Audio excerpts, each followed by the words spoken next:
पुण्यातून आहे। पुण्यामध्ये पूजा मोरे भाजपचा उमेदवारी अर्ज मागे घेणार असल्याचं कळतंय। भाजप कार्यकर्त्यांच्या प्रचंड रोषानंतर उमेदवारी अर्ज हा मागे घेतला जाणार आहे। भाजपवरती टीका करणाऱ्या पूजा मोरेंनाच भाजपनं तिकीट दिल्यानं कार्यकर्त्यांनी संताप व्यक्त केला होता।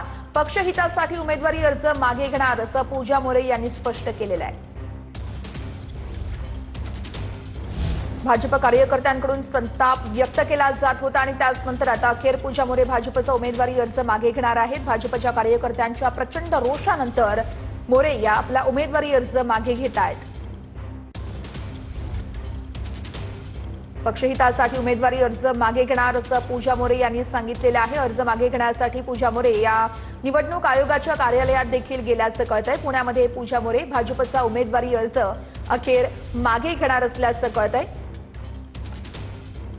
पुण्यामध्ये भाजपचे कार्यकर्ते चांगलेच आक्रमक झाले होते। भाजप कार्यकर्त्यांच्या प्रचंड रोषानंतर उमेदवारी अर्ज मागे घेतला जाणार आहे। भाजपवर टीका करणाऱ्या पूजा मोरेंनाच भाजपनं तिकीट दिलं होतं आणि त्याचमुळे कार्यकर्ते हे संताप व्यक्त करत होते। तर पक्षहितासाठी आपण आपला उमेदवारी अर्ज मागे घेणार असं पूजा मोरे यांनी स्पष्ट केलेलं आहे। अनेक कार्यकर्त्यांनी पूजा मोरे यांच्या उमेदवारी विरोधात आवाज उठवला होता।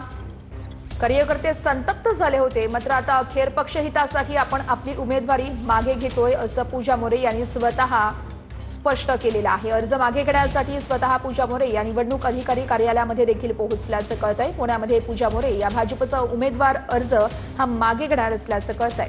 भाजप कार्यकर्त्यांनी प्रचंड रोष व्यक्त केला होता आणि या संदर्भातले अपडेट्स देत आहेत आमचे प्रतिनिधी योगेश बोरसे आहेत आपल्यासोबत। योगेश,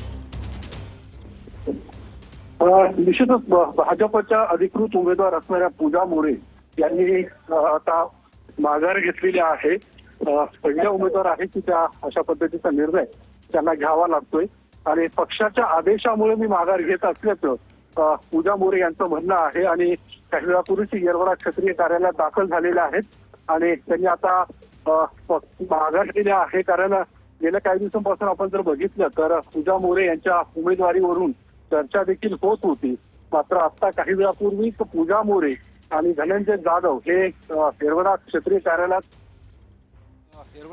कार्यालयात पोहोचलेले आहेत आणि त्यांनी माघारीचा जो काही अर्ज आहे तो देखील आता भरून दिलेला आहे आणि या संदर्भात त्यांचं म्हणणं आहे की पक्षाचा आदेश जो काही आहे त्याचं आम्ही पालन केलेलं आहे आणि पक्ष आदेश असल्यामुळेच अशा पद्धतीचा निर्णय किंवा पक्ष हित असल्यामुळे आम्ही हा निर्णय घेतल्याचं पूजा मोरे यांचं म्हणणं आहे। आणि गेल्या काही दिवसांपासून पूजा मोरे आणि धनंजय जाधव यांच्याकडून जी काही तयारी धानोरी परिसरात सुरू होती महानगरपालिका निवडणूक लढवण्यासंदर्भात, त्यानंतर आज हा निर्णय त्यांच्याकडून घेण्यात आलेला आहे। आता भाजप या प्रभागामध्ये नेमकं कुणाला पुरस्कृत करणार हे देखील बघणं महत्त्वाचं आहे। मात्र सर्वात मोठी बातमी ही आहे की पूजा मोरे या भाजपच्या अधिकृत उमेदवार असताना देखील त्यांना या संदर्भातले अपडेट्स घेत राहू। योगेश, धन्यवाद।